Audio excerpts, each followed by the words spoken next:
पूज्य गुरुदेव को प्रणाम।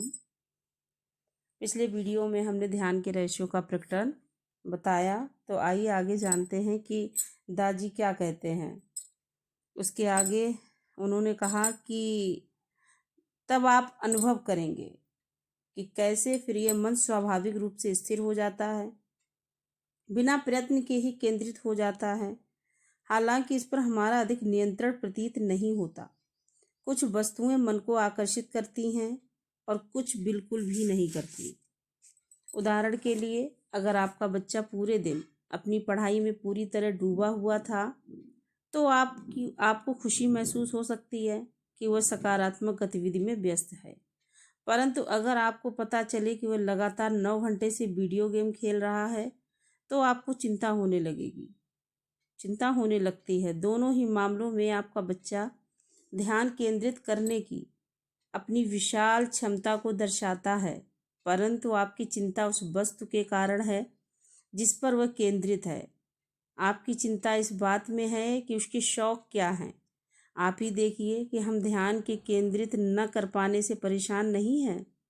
अपनी रुचि की चीज़ों पर तो हम बिना किसी प्रयास के आसानी से ध्यान केंद्रित कर लेते हैं, परंतु क्या हम अपनी रुचियों को चुन सकते हैं? हो सकता है कि कुछ वस्तुएं दूसरों की अपेक्षा हमें ज़्यादा अच्छी लगती हों। इसका कारण वे संस्कार हैं जो हमारी चेतना में रहते हैं, परंतु उस विषय पर हम फिर कभी चर्चा करेंगे। खैर, जब कोई चीज़ आपको भा जाती है तो आप लगभग मुग्ध हो जाते हैं, आप उसी पर केंद्रित हो जाते हैं। जब कोई वस्तु आपको नहीं भाती, तभी आपको ध्यान केंद्रित करने का प्रयास करना पड़ता है।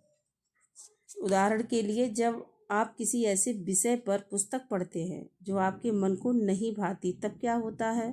आपका ध्यान हर दूसरी लाइन पर भटक जाता है, ठीक है ना? फिर आपको यह एहसास होता है कि आपको तो पता ही नहीं है कि आपने अभी अभी क्या पढ़ा। आप तब तक विषय में बार बार वापस जाकर देखते हैं जब तक आपको विषय परिचित सा नहीं लगने लगता। पुस्तक समाप्त करने के लिए आपको वास्तव में ध्यान केंद्रित करना पड़ता है। जहाँ बल काम नहीं आता, वहाँ हमारी रुचि काम कर देती है। मैंने कहा, सही कहा, दादी बोले। अगर आप किसी परियोजना में रुचि रखते हैं तो आप अवश्य ही सफल होंगे।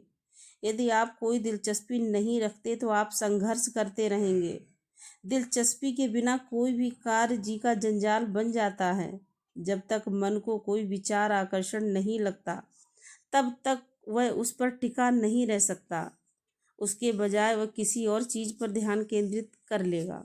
एकाग्र होना और केंद्रित होना एक ही चीज़ नहीं है। क्या वे एक है? मैंने टिप्पणी की। दादी बोले, सही तरह से केंद्रित हो बिना प्रयास के ही हुआ जाता है।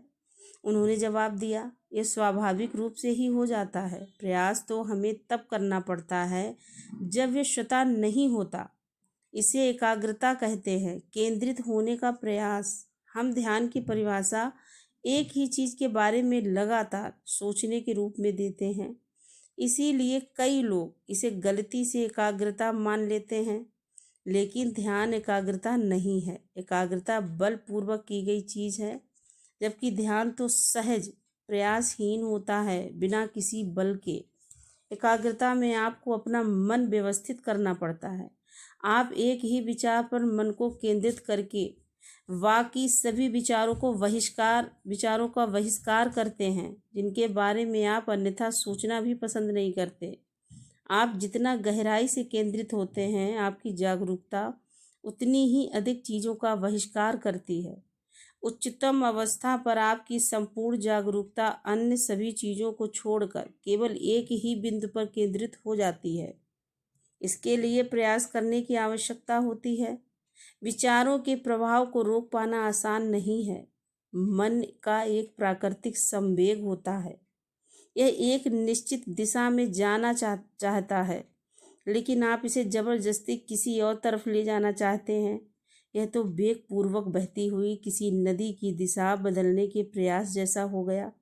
अगर आप अपने मन को बलपूर्वक दबाने की कोशिश भी करते हैं, तो इसे आपको वहीं पर दबाए रखना होगा ज्यों ही आपके प्रयास ढीले पड़ेंगे कि दबी हुई स्प्रिंग की भांति उछल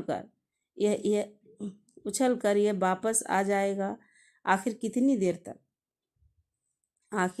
देर तक आप जोर लगाकर रख सकते हैं? मैंने कहा, हालांकि कुछ लोग ध्यान और एकाग्रता को समान मानते हैं, परंतु वे ये भी कहते हैं कि ध्यान आरामदायक होना चाहिए। वे कहते हैं कि इसमें हमें शांति प्राप्त होनी चाहिए। धन्यवाद।